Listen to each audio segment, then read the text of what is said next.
The following video contains footage from the Endwalker Media Tour.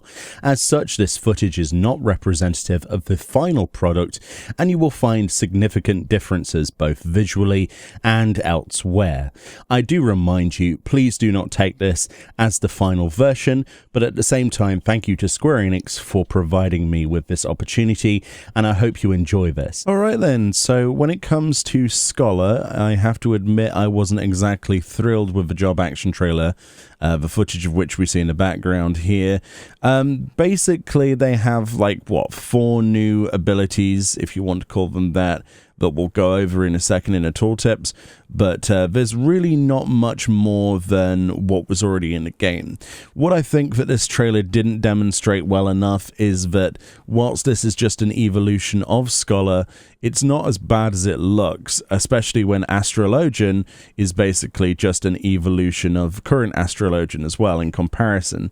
So bear that in mind before anybody takes things too literally in a negative sense. However, it does have to stand alongside Sage as its direct competitor for the spot of Barrier Healer.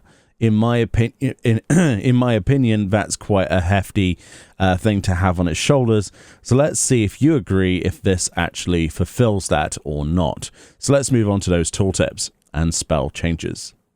Right, so as I've said in every video so far, but just to state this once again, all tooltips are not final. The potencies listed, albeit I will read them out, and any changes that they state are not final. Please do not take them as such. This is a development build. Nothing you see or hear is final from any of the Media Tour stuff. And if I don't read it out, or I end up skipping a spell, it's because it's either directly the same as it already is in the game, or that the only change is the 2.44 second recast timer, which is being applied across the board to pretty much everyone, healers included. That being said then, the potency changes and additions or changes that we have seen in these tooltips include that Ruin now has a potency of 150, which is down 10 potency from the 160 it is currently on live servers. Physic has a 450 cure potency, which is actually up from 400 on live. Whispering Dawn is the same, aside from the cure potency being down to 80 from that previous 120. Adlo has been changed slightly. The potency of a cure remains the same from Adlo, but Galvanize now nullifies damage equaling 180% of the amount of health restored, and when critical HP is restored, it says Catalyze now nullifies damage equal to 180% of the HP restored too. Everything else is about the same, but this is a fairly large buff, I think, on that percentage. Very, very nice to have big, strong shields. Sorkor has a potency increase to 200, and also the magic barrier from this nullifies damage equaling 160% of the amount of HP restored.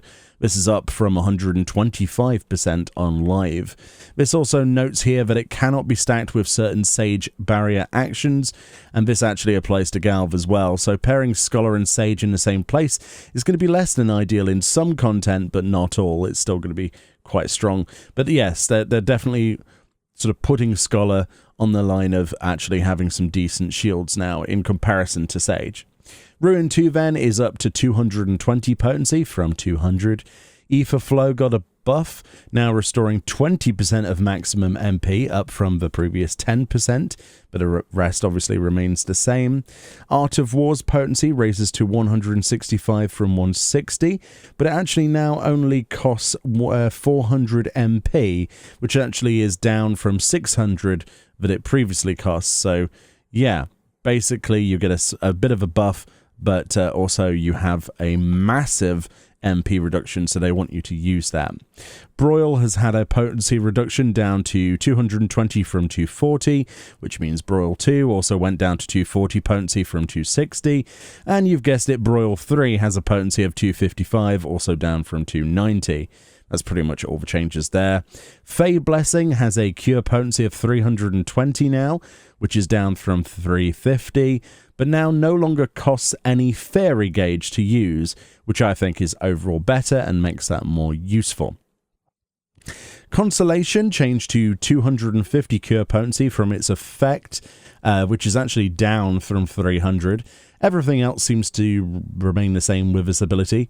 So literally, at this point, if I didn't read it, it's going to be exactly the same. Literally, all of those other spells I skipped, the same.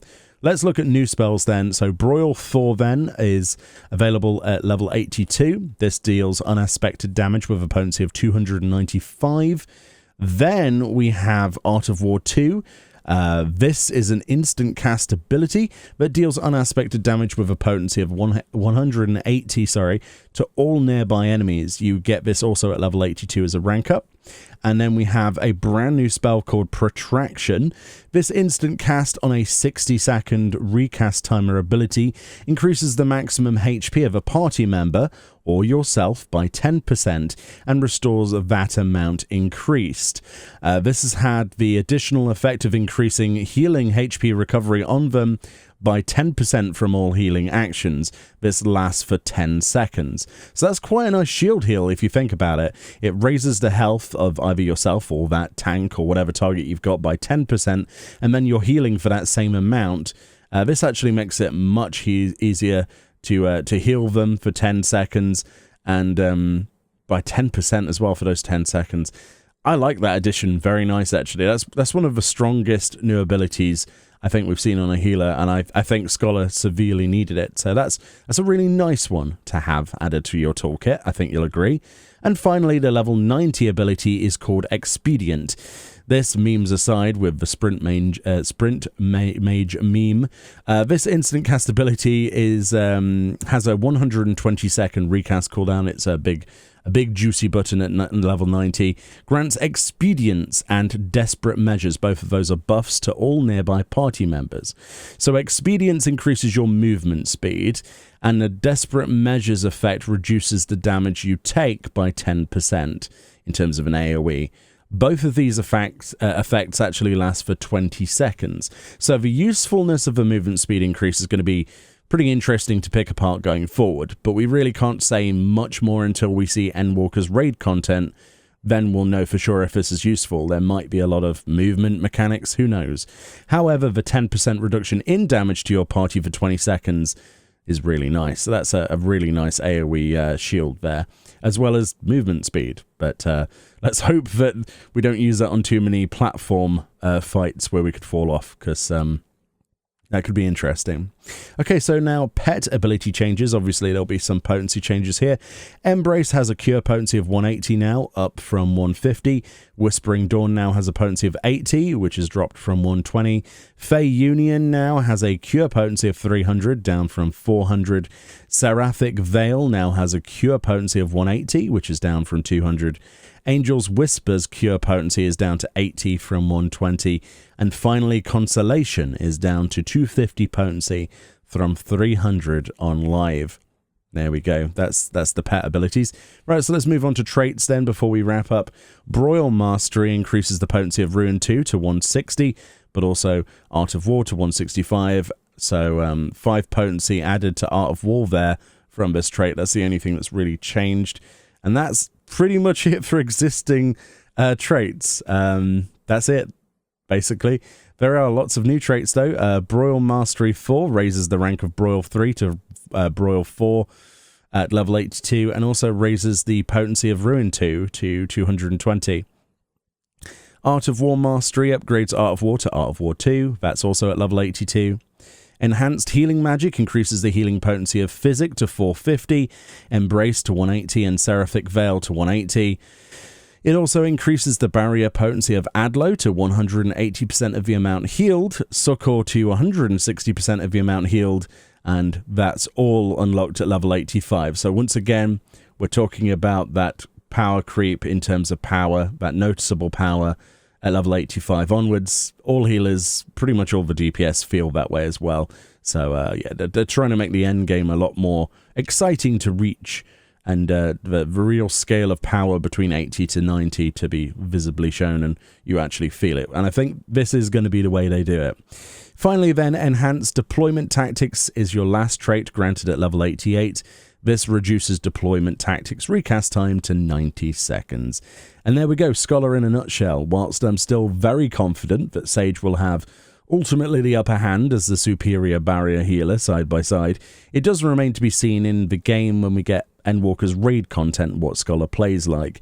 I'm fairly happy that they've buffed a lot of the shields from Scholar's repertoire already, and we knew they would have to be more in line, especially if they're bringing Sage up. But as Naoki Yoshida said in my interview that I had, Scholar represents a different type of shield healer than Sage in a more traditional sense of the word, and I think it will do just fine as an evolution rather than a full rework like its brother Summoner received this time. Whilst I would probably be the person to beg for a rework for Scholar more than anything, I still think that this is sufficient, and I can't wait to see it in action, actually. I could be pleasantly surprised, and of course, at the end of the day, a good Scholar outweighs 1,000 bad ones. Let me know then what you think of Scholar below. Does it meet the Sage head-on? Is it weaker or stronger in your opinion, or is it pretty much a different whole ball game? Is it unfair to compare the two? Probably. Remember, potencies are not to be taken literally as they're not final, and this is a development build, so anything you see might be changed in the next month or so. Thank you kindly for watching this video. I'm looking forward to reading the comments, and I'll see you all next time. Bye-bye.